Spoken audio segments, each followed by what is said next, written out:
അറക്കലിൻ്റെ മനക്കലിലേക്ക് സ്വാഗതം. Madam, 1 minute കൊണ്ട് 3 mark ഉറപ്പിക്കാം. മെറ്റബോളിസം എന്ന് പറയുന്ന പ്രോസസ്സിനെ നമുക്ക് 2ആയി ക്ലാസിഫൈ ചെയ്യാം.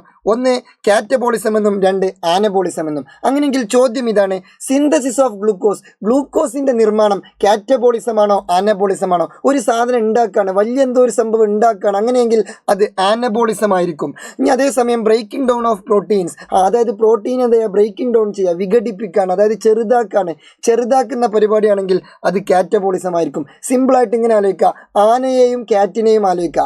ആന എന്ന് പറഞ്ഞാൽ വലിയൊരു സംഭവമാണ്. അപ്പോൾ വലിയൊരു സാധനത്തിന് ഉണ്ടാക്കുന്ന പരിപാടി സിന്തസിസ് ആണെങ്കിൽ അത് ആനബോളിസം ആയിരിക്കും. ഇനി അതേസമയം കാറ്റ് എന്ന് പറഞ്ഞാൽ ചെറിയൊരു സാധനമാണ്.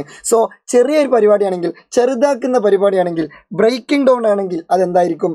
കാറ്റബോളിസം ആയിരിക്കും. അപ്പോൾ ആനനെയും കാറ്റിനെയും ആലോചിക്കുക. അപ്പോൾ നമുക്ക് സിമ്പിളായിട്ട് ഇത് കിട്ടും. അങ്ങനെയെങ്കിൽ ഇതിൻ്റെ മുത്തുമണികൾ എന്ത് ചെയ്യണം? Write an example for nucleic ആസിഡിന് ഒരു 2 ഉദാഹരണം എഴുതണം. വേഗം കമൻറ്റ് ബോക്സിൽ കുത്തിക്കോളൂ. Okay, good bye.